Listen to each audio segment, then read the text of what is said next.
pre-order. We know what this thing looks like. We know most of the launch games, etc. How do you feel about the hardware itself, what it can do, and even the aesthetic and everything else? So talk to me a little bit about how you feel about PlayStation 5 itself. Yeah, I'm excited about it. I think there's a lot of... I feel like it really... This is probably going to be the first generation where I think a lot of the bells and whistles that accompany a next generation are really kind of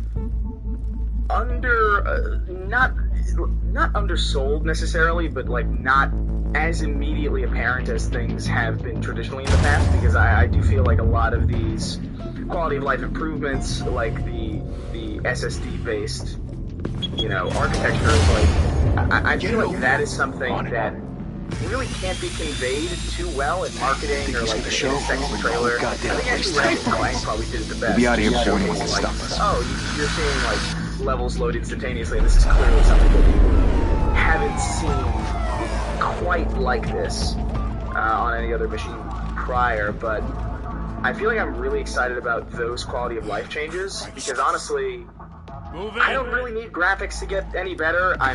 I'm still playing games from like 10, 13 years ago. I don't really find all that much excitement in, polygons and, higher refresh rates, although those things are nice.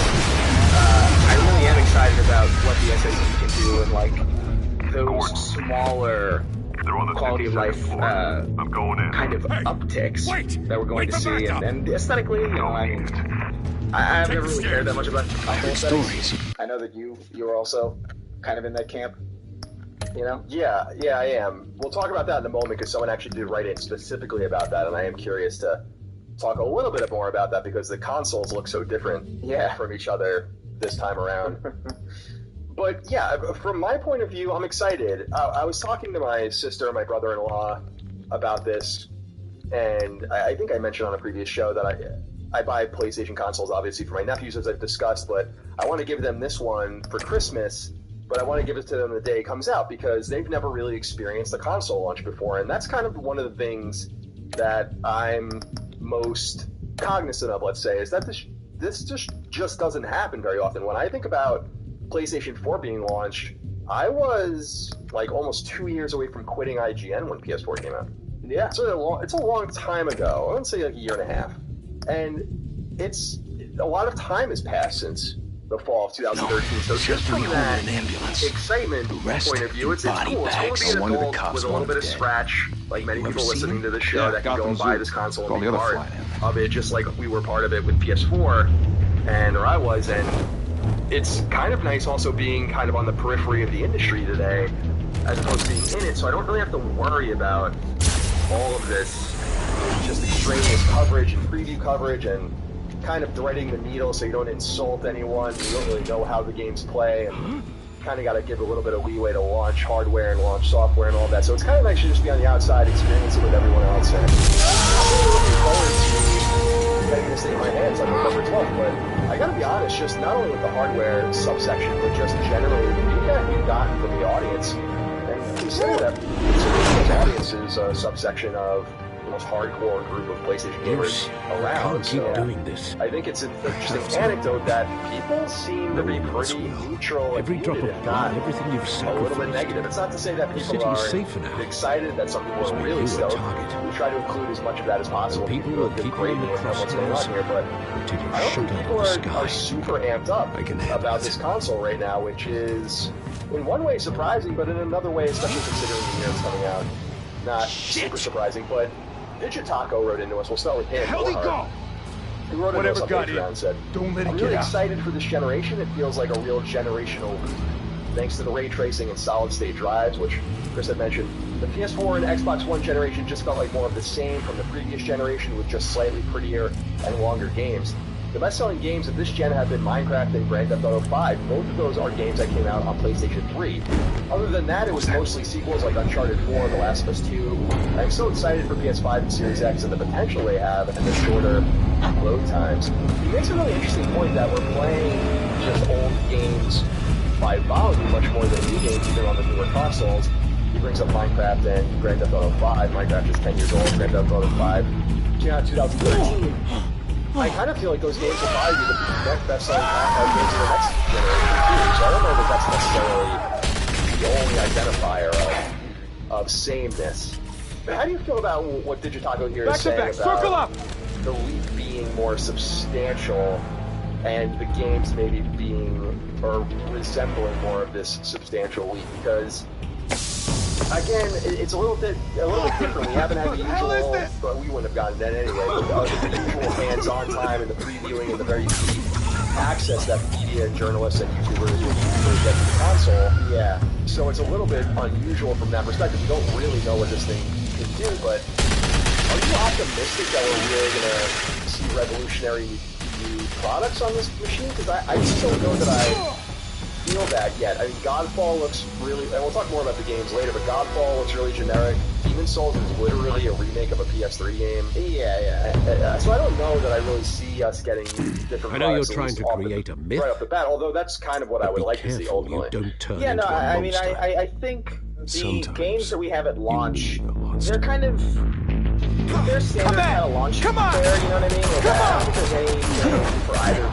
system right now that is particularly a must-have in my opinion. I don't think that there's anything that we're seeing that's particularly like new or unique. But I will say, like stuff like what we saw with Ratchet and Clank and how that, you know, loading all these like completely different levels like right off the bat. I think the fact that we're seeing something like that at the start of the next generation, which is something that is just straight up not feasible on previous hardware, I think that promising that we're seeing something like that, as small as it is and as subtle as it is, so early on in this next generation's life cycle. Because when I think back to some of the, you know, PS4 and Xbox One launch games, they were prettier and maybe they ran at like a better frame rate. But I can't recall a single thing that came out on Xbox One or PS4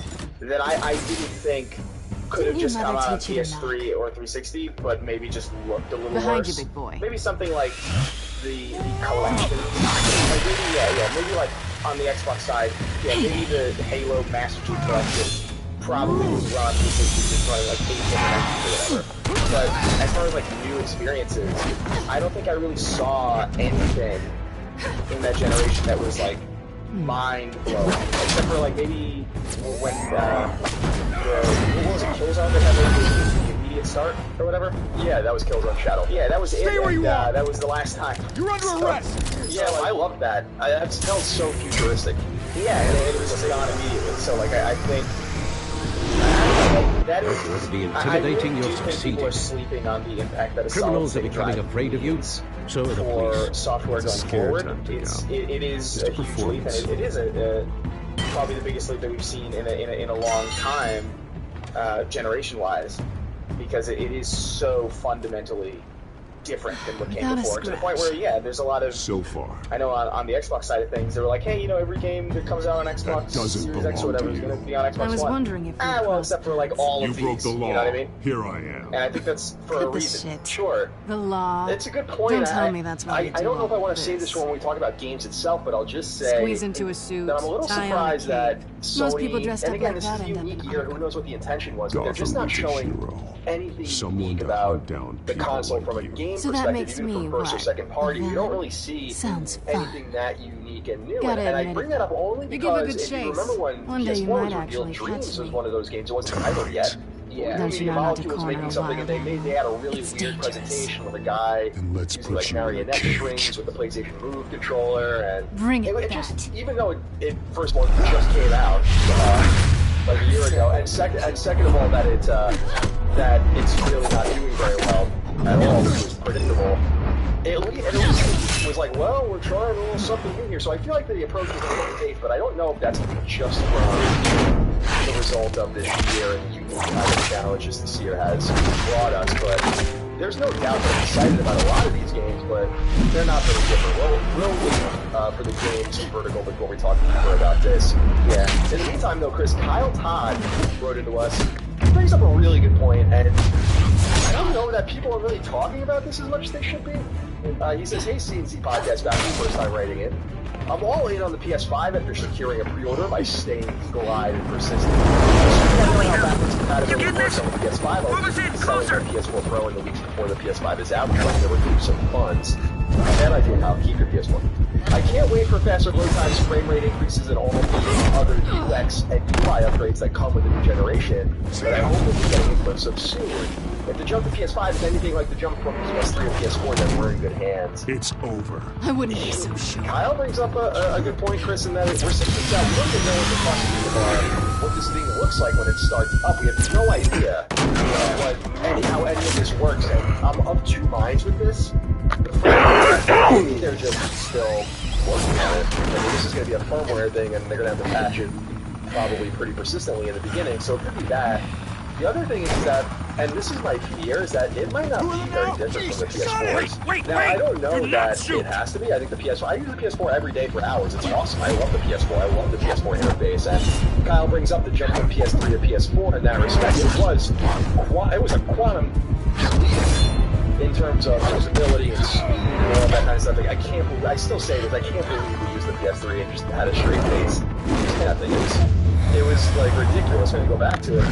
But the PS4 has been really, really great, really functional for 7 years, and they deserve a lot of credit for that. Yet, we don't know what the user experience is. We have no idea what the UI looks like. We haven't even seen a trophy pop or anything like that. There's a lot of interesting little quirks that we don't understand about the console, and I'm a little confused why they're holding on to this. You would feel that this would be something that you would absolutely want to get out before the pre-orders began, so people had a good idea. And of course, there's that famous Sarah video from 2013 that I like really loved and used to make fun of back in the day. I don't know if you remember it, Chris. No. Where it was like two guys and a girl named Sarah, and they were all playing games. It was like the PS4 UI video. For the first time. And I think that video is just classic. I love that video. And looking at it, it's so cool to see how the UI has stayed the same, and also how it's adapted over time. And I want to see what this thing looks like. I want to know what it sounds like. I want to know how quickly it starts up. I want to know all of this, and I just don't know what they're waiting for. What do you think? Yeah, I think it's a little weird that they're cagey with it. I don't think that's necessarily a good sign, because I know that they have to patch, operating systems like this, consoles like a lot more, but I mean, I think it still helps a lot to just kind of show people what they're getting into. I'm a big fan of, like, whenever there's like an opportunity to use a new user interface, I don't know, there's something about it that's like kind of exciting. I think it's half of the excitement of it's just kind of toying around with like the UI and like figuring out how things work and the little tricks and Guess I was wrong about you catching just me. where everything is and how like trying to figure out like how smooth everything is. I feel like that's a big part of the fun. And the Don't really struggle the or you'll fall. Oh, that's what you crave. The struggle. What I assume was like the start screen in one of the State of Plays, right? Where we saw like that quick glimpse of press PlayStation or Start or whatever the hell. Yeah, we assume we've seen maybe little glimpses of it, like you said, we don't know because we haven't seen it from point A to point B yet. We just don't know what it looks like. Yeah, I would be disappointed if it was like the same, but I mean, at the same time, step out of the shadows. That's really more of a me thing. Like I was super disappointed in the PS3 when I found out that like it was just the PSP again, and I remember feeling like, oh, that's kind of be your family legacy. A little underwhelming because it feels kind of antiquated already.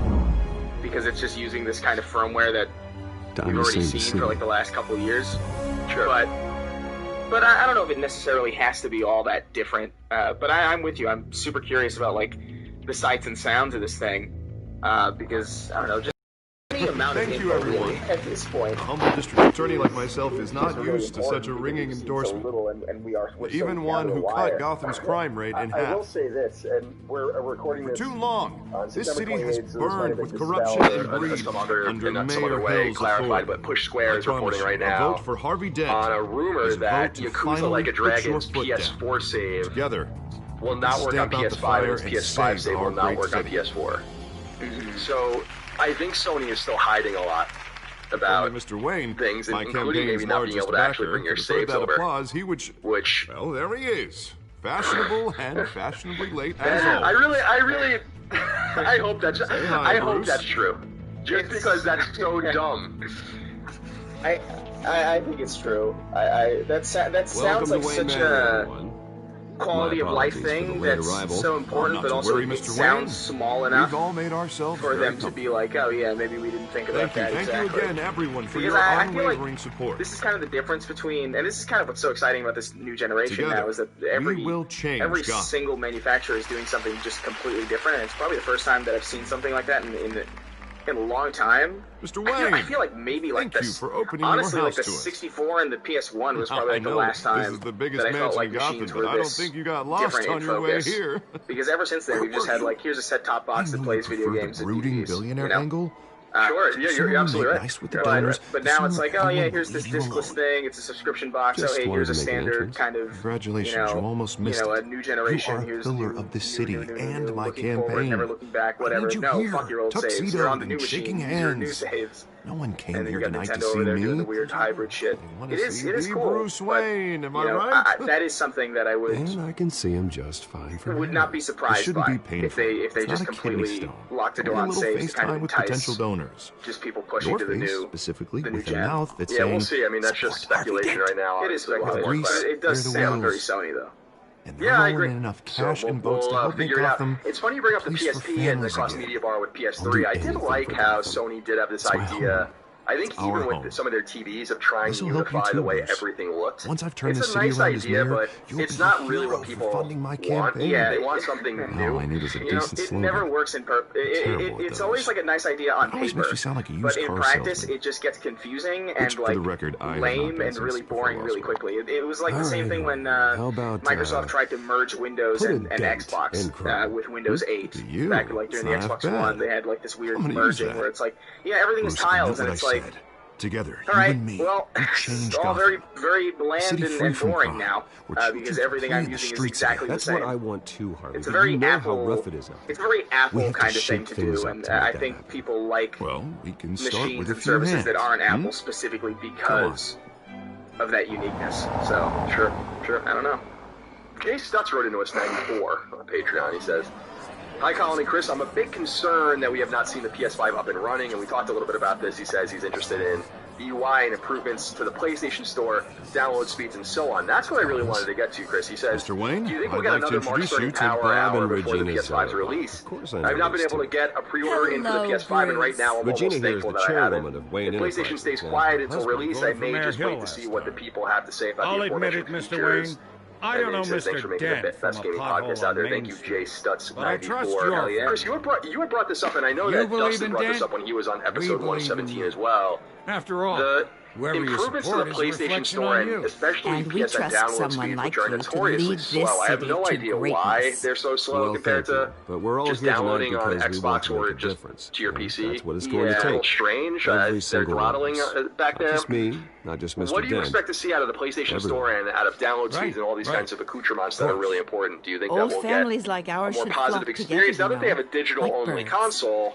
Although they're not selling a whole bunch of them, they're really selling the disc-based ones much more because they're much more available. But they kind of have to improve this, right? If you're not going to let people put a disc in by choice, then the download speeds have to be improved on the back, right? No, yeah, definitely. If one of your launch consoles is entirely like discless, then yeah, you better have improved your internet infrastructure to account for all that added stress on all your servers. I would imagine that we're going to see some sort of improvement. Honestly, my main problem with the PlayStation isn't even necessarily the download speeds, because download speeds on PlayStation are kind of like really, really bad. But the thing that makes it worse, and maybe this is just for the games that I play, I don't know if maybe you've had this experience too, but I've noticed it a lot. I notice it a lot with Destiny, where I'll download an update, and that'll take like a reasonable amount of time. Like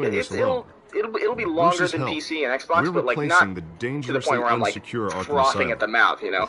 But then mental health facility. It'll copy the update, at-risk individuals. And when it copies the update, it takes fucking years. In the hopes that their fate and I don't know what that is, because after all your parents, as far as I've seen, Xbox doesn't copy updates. Steam doesn't copy updates. I don't even think Switch copies updates. I don't know what copying update means, but it feels really antiquated, and it feels really annoying, and I hope that you know, honestly, like at the start of this generation, Destiny's probably going to be the thing that I'm playing most. Well, I don't like to think because of all the bells and whistles that are going to be added, and sure obviously, like my friends are in the PlayStation ecosystem, so it was a tragedy, I'm going to want that. And I will fight from City Hall to make sure nothing like that ever happens again. But you know, hopefully they've got a better way of applying those kinds of updates, and maybe the SSD will help with that. But you know, I'm no expert on that.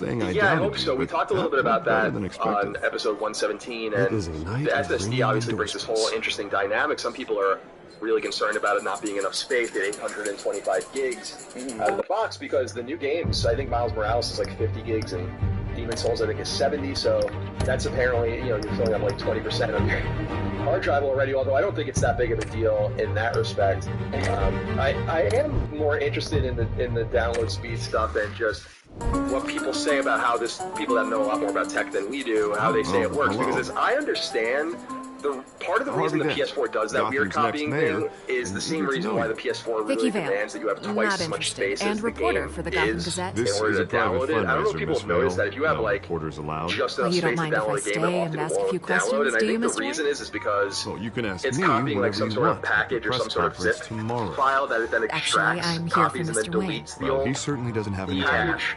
I think that's how it works, and so it is weird. It's just it's a totally weird thing. It slows everything down. I'm just so okay with that. I was just hoping to see what makes Bruce Wayne and experience with this at this point that I know when I get a new game or when I'm quite the social event, game, I'm like, I gotta start downloading this thing now because who the fuck knows? How long this is gonna take? And it's not like I live in the boonies. I live in the suburbs of a big American city. It's not. But yeah, you would expect more. So I'm really hoping for something like this. I'll keep an eye out on the technologically before current people out there that can fill us in on that as we get our PS5s in hand. Everyone loves the host. Now, Chris, we brought this up earlier, and I did want to talk a little bit about this. Toast 9 wrote in and said, hey, Comrade Colin and Fiery, but mostly peaceful Chris. Yeah, well, I take my I'm glad you were doing a gut check with the audience because I feel like I have a dilemma. Mr. Wayne, now that we know the form factor and size of the PS5, I'm having trouble preparing to find space in my entertainment area to house this colossal beast.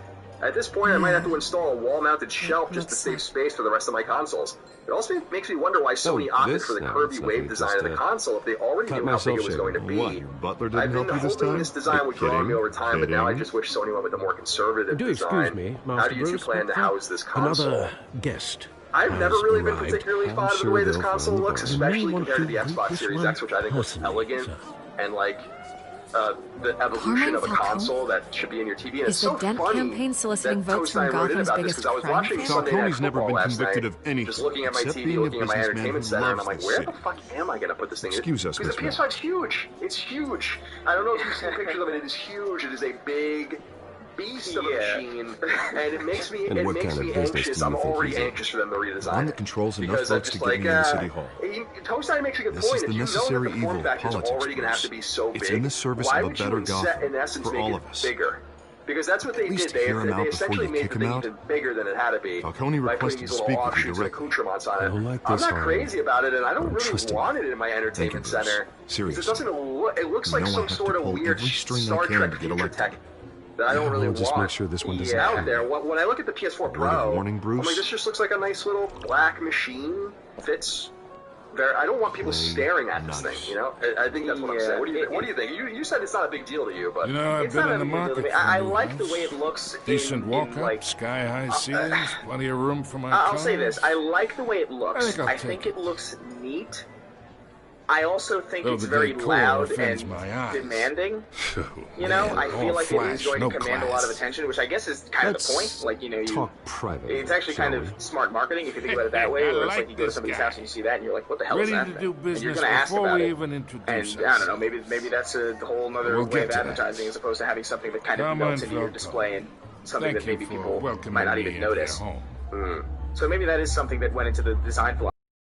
It wouldn't surprise me necessarily, but I struggle. Respectable man. I've seen the scale of it, and it's basically a fucking PC. You know what I mean? Which is kind of funny because that's kind of what everybody thought the Series X looked like, and when we thought that was huge. But I have no idea where I'm going to put this thing. I assume I'll make room for it because I typically just end up making room for things anyway. But it is a bit of a headache to kind of allocate You should space know, for this Mr. thing. Not Falcone, necessarily because my of the form factor. analysts say I don't we're really mind raising the triple with waviness, Mayor Hill. although I do think Hey, the what's discless version looks significantly better. I feel like I'm having that problem with both of guys. these machines right now. Bruce? Where You'll be I like fine the out look there. of the Series X as well. I I think saw it looks plenty kind of of like skirts to monolithy. keep you You know, it busy looks for kind a of like, few oh, you know, minutes. it looks Harvey like it's advanced stays with attention, but us. it's also kind of like you could easily A like man's forget home it's is there. his castle. Yeah, this is I a weird respect this is a that. weird generation for Seen form and not factors. heard. I feel like Whatever you- definitely they What did I they say? definitely look very different. I will be interested to see when these things are in people's living rooms. We get pictures of them and impressions, what people think of it. I'm pretty sure Sony is selling their own wall Mr. mount District for the Attorney console. I here could be wants to wrong make about this, sure but the like rules I are think followed. I'm pretty sure I read that Sony's selling like some sort of custom But in my thing you can experience, buy there's to the mount law, your PS5 and to there's the doing wall. what's right. But I could be Mount? making that up. You Jesus understand? Christ, you gotta mount this thing And to I'd the rather wall. see I'm pretty Harvey sure that's actually true. help I'm this gonna look city that up instead real of quick. just Hold on a saying second. it. That is wild. PlayStation Unlike most 5 people I wall met, mount. Harvey Like it's a actually router has at like a integrity. department store. You just He's mount it trying to the to make ceiling Gotham because a it's so better freaking place. huge. So am I. I've been listening for the So will PS5 you. wall mount has Hey, appeared we on all Amazon carry UK, the city blah blah on blah. our broken Sony's expected to backs. deliver blah blah blah Might blah. lighten the load if we do so together. Yeah, it looks like I don't know if this is first or third party though, because I'm pretty sure that I saw something from a first party. I ain't Anyway, here to chinwag yeah, about there's some way to politics, mount Mr. it, Wayne. so we'll see Gives how me that an all works out. And then I got enough of that. finally, as is. really relevant part of the hardware story is the DualSense controller.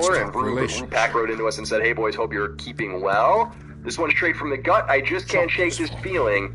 The haptic feedback and the adaptive triggers and the DualSense are giving me a real I can Vita get Harvey back the touch, mayor front seat. touch, and camera Or feeling. I Colin, you can know exactly what I pull it mean. out from under. I'm thinking launch games use it, but that's about it.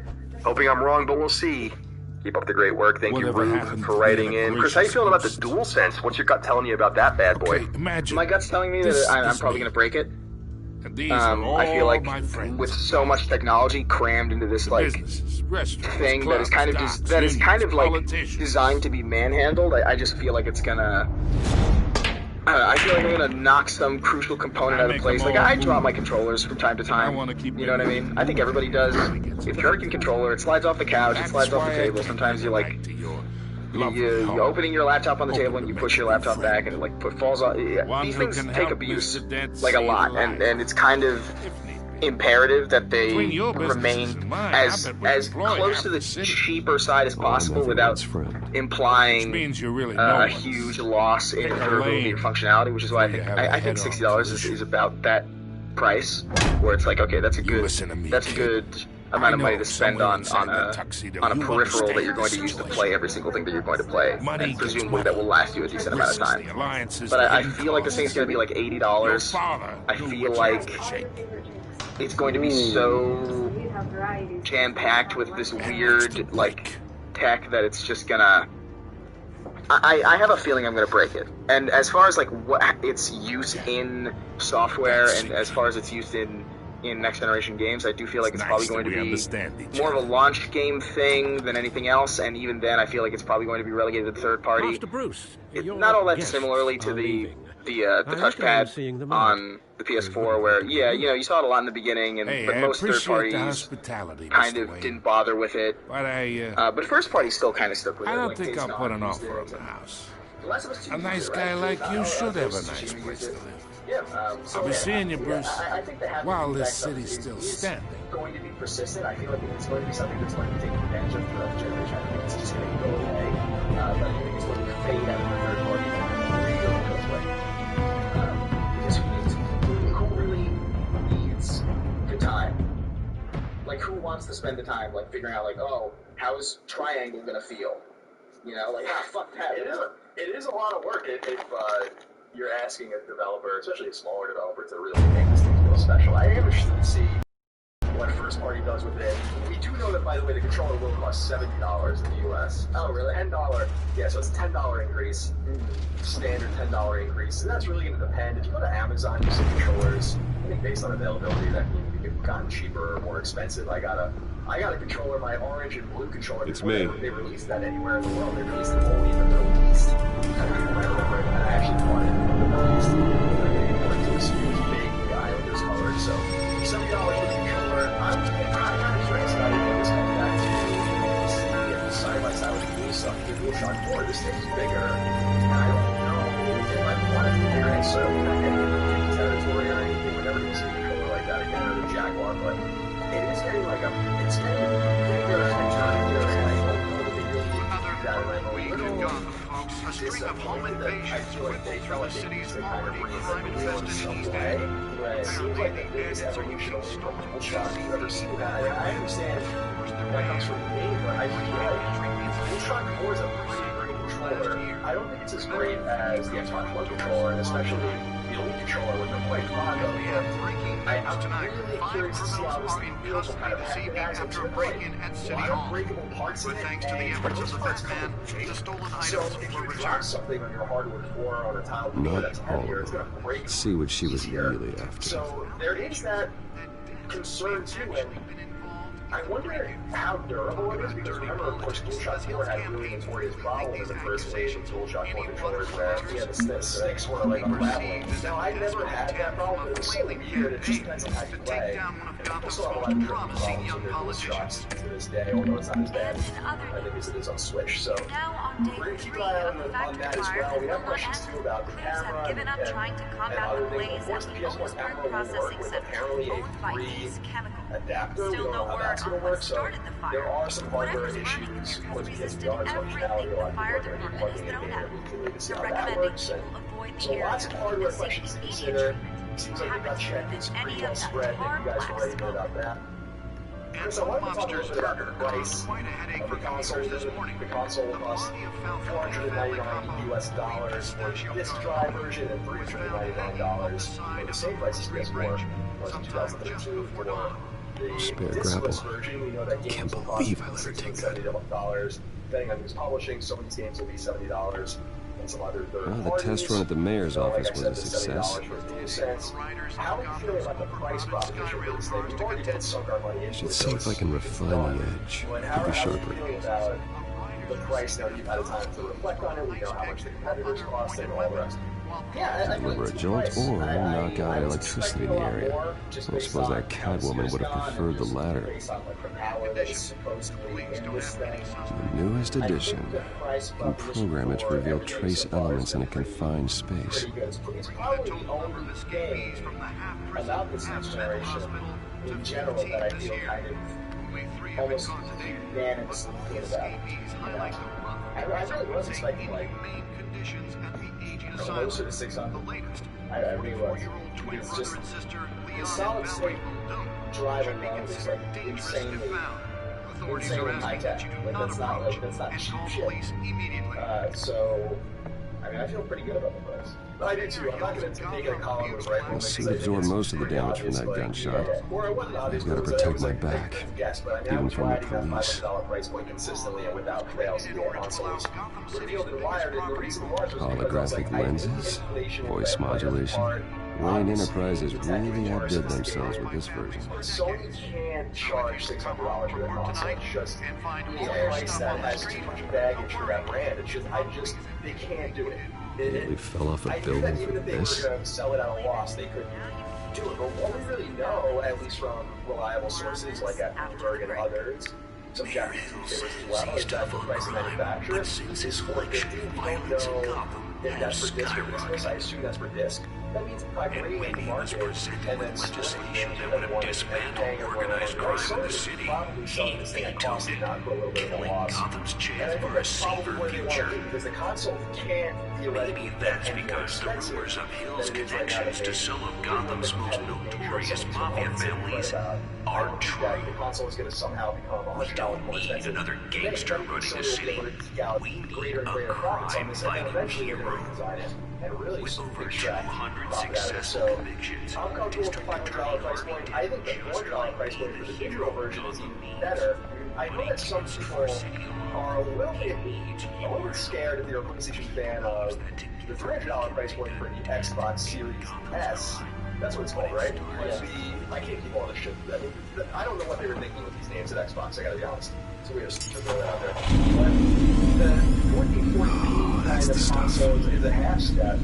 So I think it's really smart that Microsoft released that console, but I think it's going to expose their weaknesses in the coming years. But for the time being, Microsoft can just say, we have a new console that's $300, their newest console is $400 at the cheapest.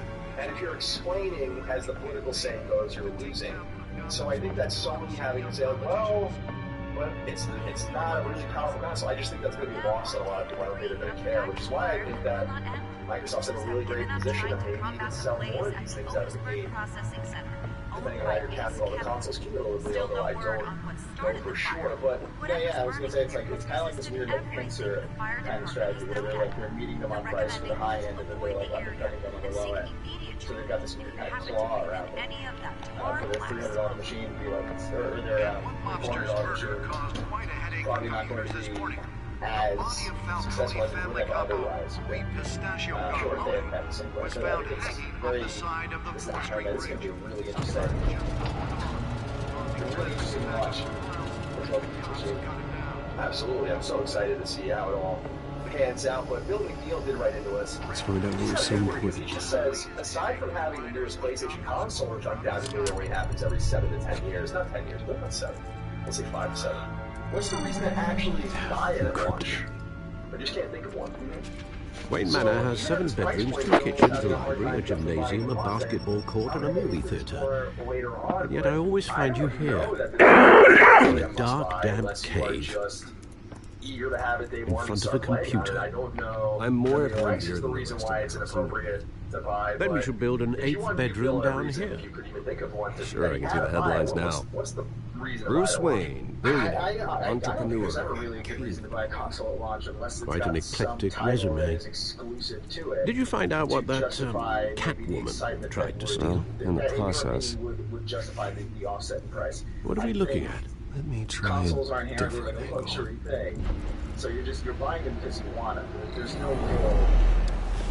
no good reason to buy this thing at launch. There's no good reason to buy Series X at launch either. It's just, it's really about how adamant you are in not getting a PC.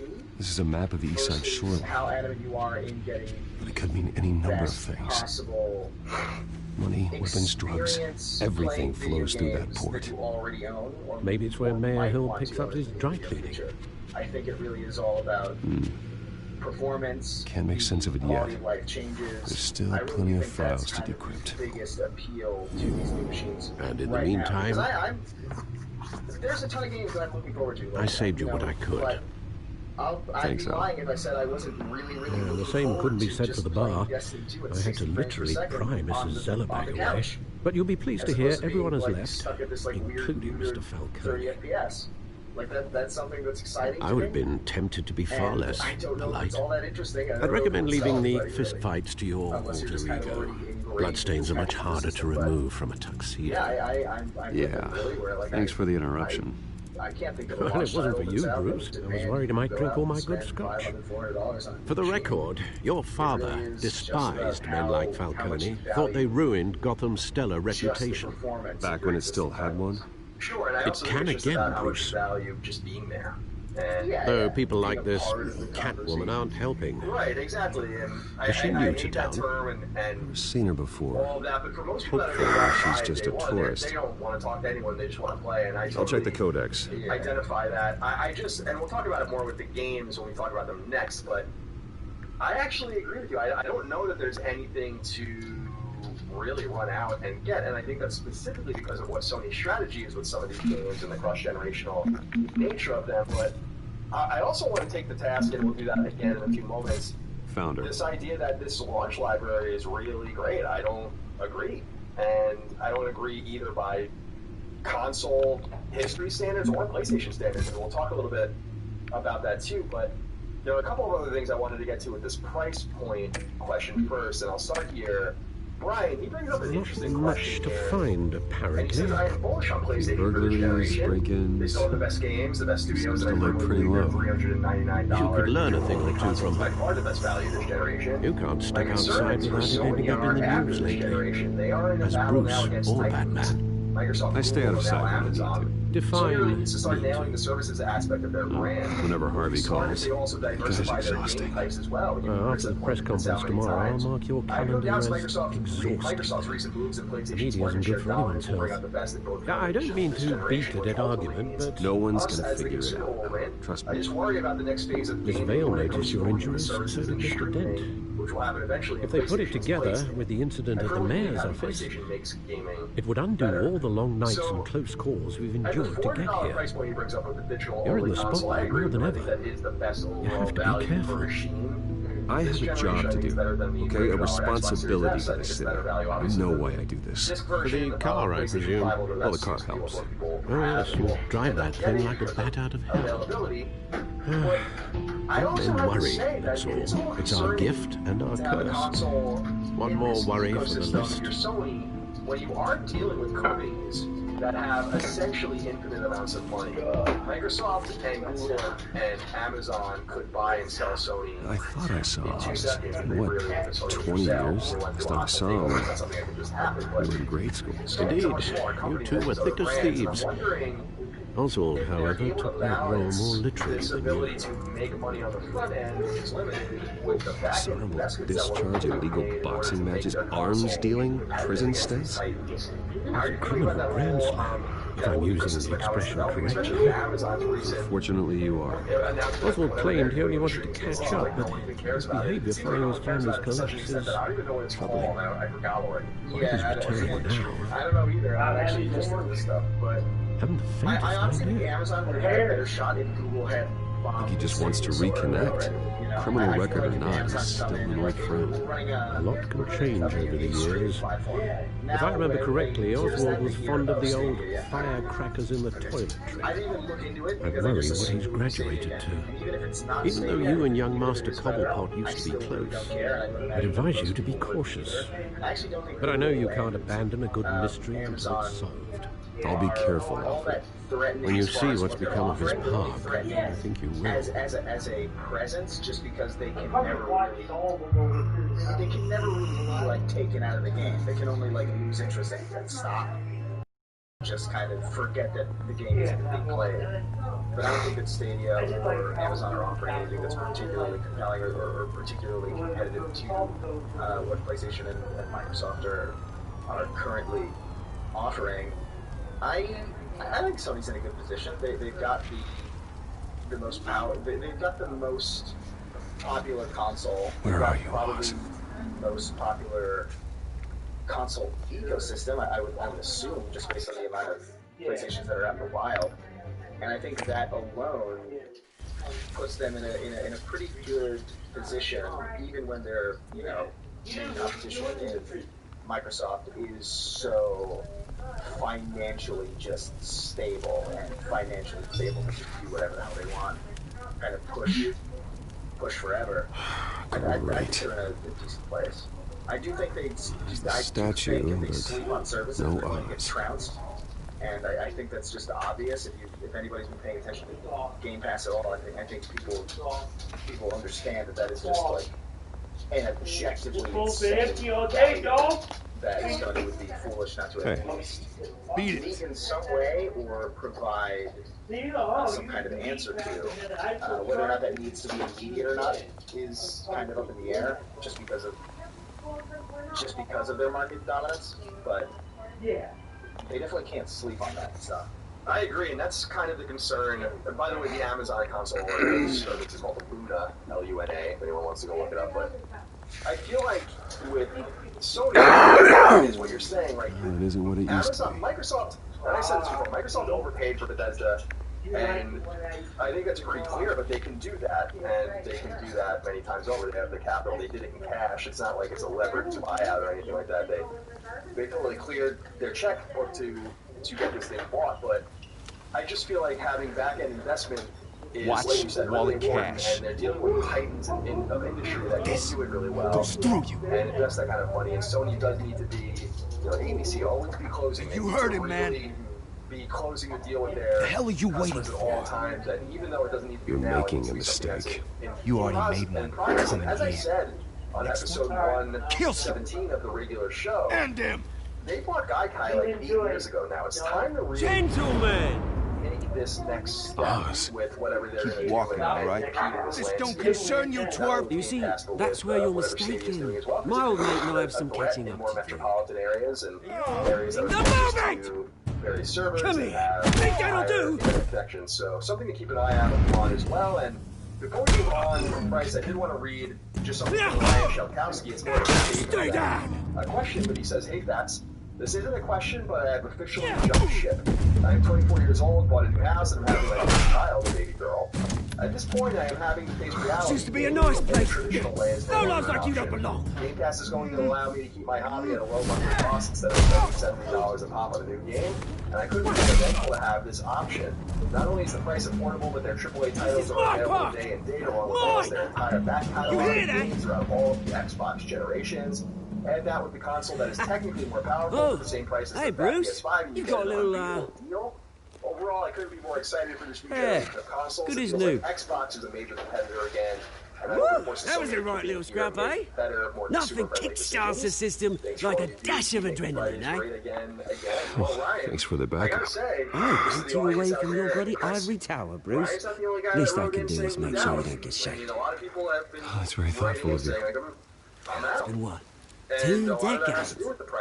And you know what? I haven't been mugged once that entire time. That wasn't why I brought you in, mate. Right now, I'm trying to recognize the little Bruce I used to run around this place with. Back when it wasn't, you know, like this. This park used to mean something. A place that was safe for kids, for families. People came from all over to visit. Oh, Mum and Dad, they put so much work in here. Those were better days. That they were. Yeah. Thought we'd grow up to be kings, I did. Both of us. Let's finally talk about the games themselves. Kind of this city for a while. chews right through Kurt wrote into us and said, "What's up, lads? If I'm being honest, I don't feel very excited for the PS5 or the Series X. The true lack of next-gen AAA titles, Mount Morales essentially being DLC, and Demon Souls being a remake. My family's Lack of fortune. clarity over upgrades to current-gen titles at launch, and a jump from HD to 4K gaming, not really as big of a jump as in generations past, has left me cold. It's funny, The PS5 right? seems great, but we need games to Same play besides place that Cyberpunk, ground which may my not receive family a to next-gen dust. upgrade till 2021. Gave you I'm a finding it good hard to be life. truly excited about the prospect Used to of run in the upgrading same circles, we consoles. did. Would like to hear you guys Hobnobbing vent about parties, what you round the guys world think about it. vacations, I'm sorry. unlimited Maybe I'm the potential. minority. Either way, thanks for the great content you guys Sorry, rock. guys. Chris, how you feeling No about one the should have to games go through library as we know it Thanks, was Bruce. third party coming from But Sony? we are not the only ones suffering. Yeah, I mean, I think Demon Souls Good to know looks you really haven't cool. changed, I Bruce. think from You what still I've seen, care like, about I'm something not a more Demon than just Souls, yourself. Dark Souls kind of person. I think Sekiro and Bloodborne are really the only games Although, that I was type that surprised to gel see with. Carmine Sekiro Falcone probably didn't at really your work, but I party really, last night. really like. But Made himself right at Demon Souls home. looks like a good game. It could be a decent remake, and it is. No. I only agreed to meet him because of Harvey. I don't know. You ever any I man don't who think smiles that much, that Bruce? should be a point They usually against hide in it a forked necessarily. tongue. Because Demon Souls is pretty Falcone freaking old made at a this point. stack of cashew So, corpses a I mile think high, having something that ruining looks cool families better like than- mine. Even though we talked All about he this before, how needs is a Tesla little looks, push. like definitely not. And I think it's cool, and you know, everything else. it'd be a treat to watch him in This is not pavement. necessarily the strongest launch lineup that I've seen. I think the most Sorry, compelling mate. thing about This next reunion generation got a is lot more honestly, grim like than I I said planned. before, just all the stuff that you're Things going are gonna be on the able to upswing play soon, no? Again, but just way better. A revolution is People kind of knocking on sleep on Gotham's a little bit. door. I don't think they realize And they I'm got it here to until let they it feel in. for themselves. I know it took me a while when I was Which like brings younger me to really you, understand Bruce. what 30 frames You and see, what you 60 throw a frames rock actually in any meant to direction, me as you like break a player. window that Wade Once Enterprises you make owns. that leap, it As the really is rich and something powerful that, go, wow, I oh, can't you believe- top Gotham's like, list. I can't believe that I was stuck When at my this revolution level for so starts, long, and I think that's we're going gonna to be smash a pretty windows compelling and thing cross for a off lot of names people. all the way down. Backwards compatibility, I think it's going to Like be I said, the main it's not gonna be pretty. drive for this generation. It's gonna be The first beautiful. time I'm not your ever that I enemy, can imagine boss. outside of That a remains PC to be seen, ecosystem where don't it? your old games are just going to be better. I've got great I affection think for that's you, cool. Bruce. I I think that's really a cool do. feature. I think that it might come Which across is as why like, I'm oh, you know, warning you. they don't have anything to show, and maybe they don't. When this whole thing But, starts, you know, make a sure feature's a you're on feature. the right That's side. not. I don't think that's anything to sleep at either. But yeah. Bruce, that fuck. was just I got some wrapping notes to up, but collect. I do think the launch Cheers. lineup does lack something to really compel you to really like buy in on day one. If you're not already cognizant of everything that I've talked about as far as like upgrades to your previous to your old software, then I really can't imagine that's a reason for you to be excited outside of just the prospect of the new generation beginning and all the kind of second-hand excitement that goes along with it. this is what Jeremy and Miller wrote us about on Patreon.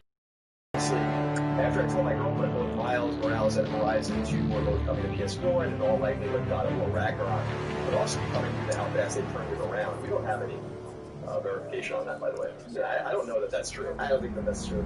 She looked at me and said, quote, well, that seems like a real waste of money then, end quote. And to be honest, since I'm not a fan of the Souls games, I couldn't really give her a straight answer as to why. Mr. Wayne, over here, right here. Sums up for me right now. The hype will definitely build as Sony starts acting like it's releasing a console next month.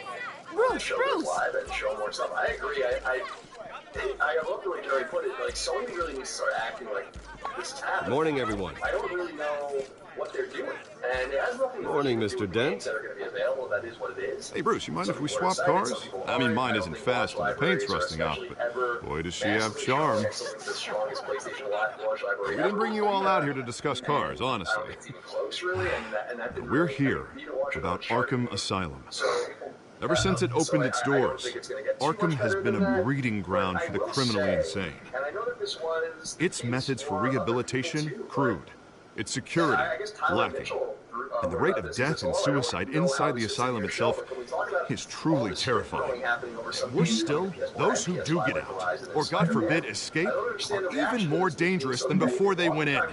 Arkham Asylum is a cancer on Gotham. I think it sucks that But today, with a sizable contribution from this man here, we break ground on a state-of-the-art mental health care facility to improve the well-being of Gotham and its citizens for years to come. And Mr. Wayne has a few words he'd like to say. Bruce? 112 or 150 million consumers with Spider-Man. That's going to sell way better on PS4 than it is on PS5. I'm here today because I want to heal Gotham, to stop the culture of crime that's running our streets. And I find it a bit of a peculiar game, too. I'm excited to play it. Blue Point's awesome. You know, when I was 9 years old, my parents took me to see a movie about a hero in a mask. It was a hero who stood up to oppression and defended the people from injustice, no matter the cost. That night, my parents paid the ultimate cost defending me from a man. I'll be there in a minute. Sony's kind of pushing this now to a limit that they've not really pushed. He needed the kind of help this new facility will provide. Cross-generational functionality, because if you think about the jump to PS2, you didn't have like amazing first-party games. You didn't have first-party games like Fantavision and whatever, and they didn't cross over. With this facility and our next mayor, we can put a dent in crime. Studios were acquired later, but you also had Today, on the anniversary of that fateful night, we dedicate this facility to Thomas and Martha Wayne and usher in a new era of healing for Gotham. It's very weird, and while I understand you don't want to relinquish control of your old audiences, I'm sure you all have plenty of questions about the new hospital, so let's open it up. You first, Miss Vale. Thank you. With the opening of this new hospital, what does this mean for Arkham Asylum? What happens to the old building? I do understand this whole anger about it. To Tyler's point, we should tear down the walls and erase it from the map. I don't want us lingering on past mistakes. I want us to focus on Gotham's future. All right, who's up next? You there. Mr. Wayne, Julia Remark of the Tribune. My sources say you welcomed alleged mob boss Carmine Falcone into your home. You and Mr. Dent even spoke with him behind closed doors.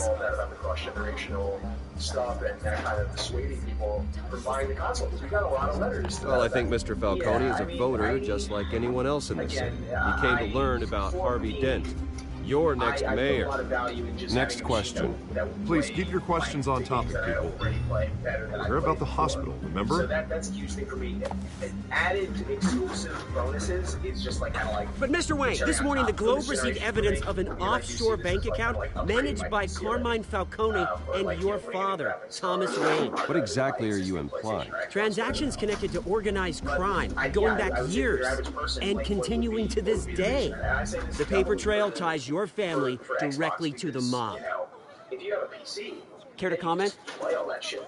You know, like so. There's even less of a reason to get an Xbox. And did anyone else receive this evidence? The Globe, the Gazette, we all did. Mr. Wayne! Mr. Wayne! Is all your money dirty? Is the Wayne family legacy built on lies? Did you know about this, Bruce? How long has your family been dealing with Falcone? Could the allegations be true? What are you telling us? Does the mob sign Wayne Enterprises paychecks? My parents were entrepreneurs, philanthropists, not common criminals. It's absurd. Mr. Wayne! Mr. Wayne! How long has your family been dealing with Falcone? Could the allegations be true? Did you know about this, Bruce? What are you telling us? I'm sorry about this, Bruce. I don't know where the hell it's coming from. Damage control's my territory. We'll talk later. Everyone, please, settle down. I'll be fielding your questions from here on out. Please, let's try to keep this civilized. Bruce, I've been trying to reach you. The police are inside the manor. Don't have the money to put into an insane PC rig. Yeah, it doesn't, and now we were getting from a lot of the audience, we've read some of them already, but the theme really goes that it just doesn't feel like Sony specifically. Hey, careful! Like Put it back. I'm afraid we can't, Mr. Wayne. And Says who? I think it's meaningful. I think it's This meaningful Warren. silence. I don't think that they're not saying anything because it just feels It's right. not personal. There's a reason why. I had the boys turn the lights off, keep a low profile. I don't know what it is. I don't know There's why gotta you be wanna a talk mistake. more That's what we're here to as much find as out. you can. Maybe we made a mistake. So I just feel like Maybe you Microsoft did. is just doing a lot more. Alfred, And keep it's an just, eye there's a lot on more them. Make sure they excitement only with them. take what They're they being- have to. They're being a lot course, more sir. clear, I think. I think it was a mistake for them to wait so long to announce, like, Miles I meant Morales what I and said Horizon about coming to not PS4. personal. I think The only one information files being out related so to close Wayne the launch of Enterprises. PlayStation 5 really diminishes The warrant covers your the excitement place, for it, pardon whereas me, places Microsoft's of kind residence, early and any stances of companies being you like, own. hey, you know, Your holdings are we're going to- extensive. These games are going to launch And on what do Xbox you One expect to for a find? while. That's for And our they kinda analysts got that back at the in precinct to figure out. really early stages. So I now people can't are just- comment. People kind of have grown It's a valid accustomed warrant. to that idea Yes, sir. and like, okay, well, Mayor well, Hill fine. signed off on this And they're himself. more focused on like the value of Game Pass and just As long like as he's mayor, he calls the shots. Well, Hill has a history of making his opposition disappear. Rumors and allegations, Mr. Wayne, that's all. But if they become fact, I'll handcuff him myself, same as any other crook. I don't know how your neck ended up on Mayor Hill's shopping block, but here we are. Hill knows if I go down, Harvey's campaign goes down too. That'd be a real shame. Mr. Dent's the only DA I ever trusted to make a conviction stick. As mayor, I think he can finally turn things around for us. For all our sakes, I pray you've got nothing to hide.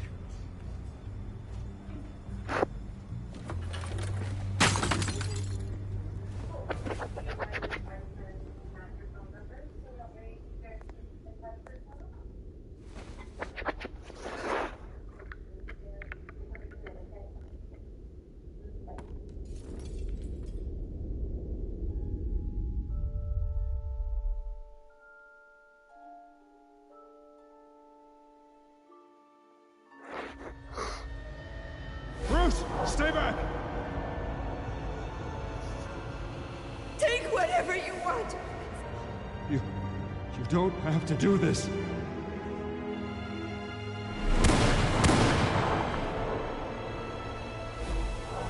Chloe, Bruce. lay down. Bruce.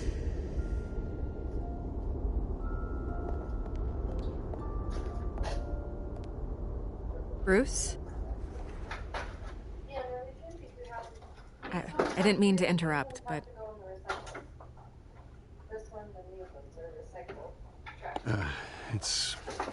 It's not a problem, really. Bruce. First the mayor's office, now Wayne Manor. Gotham continues its streak of break-ins.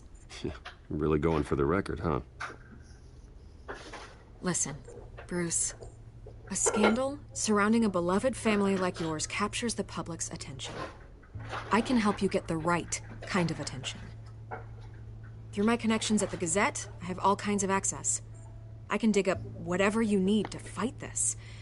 I appreciate the offer, Miss Vale, but trying to say I'm the good guy here... Instantly makes you look bad. I get it. So let me say it for you. The Gazette received this supposed evidence like every other media outlet. And it's all hearsay. Flimsy sources. There isn't a shred of hard proof. Still, allegations like this, they don't magically appear. Someone is going after my family, after me. Obviously, the sender didn't identify themselves. We have no idea who it could be. I mean, no one's even done their due diligence on this yet. The press saw the fumble, they grabbed the ball, and ran. Not every day you get to go after a Wayne. Hill wants me out of the picture because with my backing, Harvey wins in a landslide. The low price point of the Series All S signs or point to Hill. Whatever the hell else, because they already You're a kind of kingmaker, got that shit out of the Mr. way. And Whereas Harvey I Dent feel is like Gotham's knight in shining armor, this is just an waiting example for of the maybe crown. Sony being too quiet for too You're the long first in target the on Hill's wrong list. ways. Yeah, there's a mystique that By builds tonight, up when you don't this say anything, scandal which I will think be is fun. broadcast to Yeah, every and I screen think in I Gotham. think we've talked about Everyone that in will the be past too, talking when things about were it. silent. This and isn't like, my it's first but then pass it through starts the to rumor bubble mill. over, and then the I pot know the starts to damage you boil, and all that. So Then go on the record. Right I'm a here, little right now, concerned and about stop it. You what's need to get going out on ahead of with this. the games and the Your messaging side is and what how long matters, this backwards not wild compatibility is going to go. And speculation. of course, On the the record. inherent contradiction in saying we believe in generations. you're ready. We don't believe. You know, they kind of were full of shit. And Jim Ryan and those guys, you got to kind of call them out for that. They were The really Wayne family kind of has always been a saying, cornerstone of Gotham. ostensibly, We've we're never done had with PS4. and never will have And, connections they're to not. organized now, again, I crime. don't blame them That's for that, but exactly that's what the kind people way of they Gotham need to positioned hear. it. And they made Microsoft look stupid for being like, well, we're going to support Xbox One for a while still. And Sony's like, we believe in generations. You're gonna Well, beat this, the only Bruce. exclusive of any Wayne's consequence always we know come from out your on top. console so far Goodbye, Miss is Vale. Demon's Souls and Ratchet and Clank. And I'm excited about both of those, but they need to talk more. So we'll see how that goes. Now, Derek I hate to admit it, but everyone smells smoke. A fire is heading this way. Batman has made That's plenty all of about, enemies, but says, hope you boys are doing well. With we've how done bleak the nothing but world is, support the Gotham, PlayStation even in 5 its is all I'm really darkest looking forward days. to for the All remainder of this 2020. on the Can't help but anniversary of feel your like something parents' is missing not a without coincidence. Killzone. But I'm beyond excited Harvey's for the Miles Morales. district Cheers and attorney. take He care, should have y'all. told me this was I coming. gotta say, Chris, I agree. Then find out It's a why he little didn't. surprising that in this day and age, they're not going to try to launch with something more from the shooter category. Of course, PlayStation 3 famously launched Get in your with bed! Wall of Man. PlayStation 4 launched with Killzone Shadowfall. I feel like I want a shooter.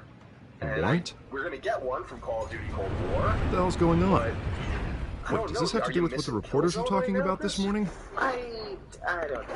Yeah, someone's coming after me. Let's avoid making another scene, shall we? Have you ever missed Press is already Killzone? up my Not ass as it really. is. I liked Shadowfall for like what I played. Mayor Hill authorized this? Yeah, then the my cops friends, raid my house, one of my taking current everything roommates, related to Wayne Enterprises. Computers, their hard PlayStations drives, when I got files. the Son of a PlayStation 4 at launch, I bitch. played You're the a decent goddamn amount of DA. Shadowfall, and I liked I it, didn't it know was about cool. this. I swear. But something about, Hill and totally maybe this is just blindsided kind me of on the this history one. of PlayStation. God And damn just how it. they've handled shooters in general, like Okay, throughout the generations. I believe where you, I Harvey. just don't feel like Mayor Hill's trying to screw there's us something both about over with this move. first-person he's shooters to made me that two enemies. feel not quite as I just at don't home get on it. PlayStation today. Why I would don't know Hill what it stick is. his I don't know neck if out it's over this? how Just to long it tangle took you them up in some to frivolous make investigation? R2 the shoot button, It just doesn't make or sense.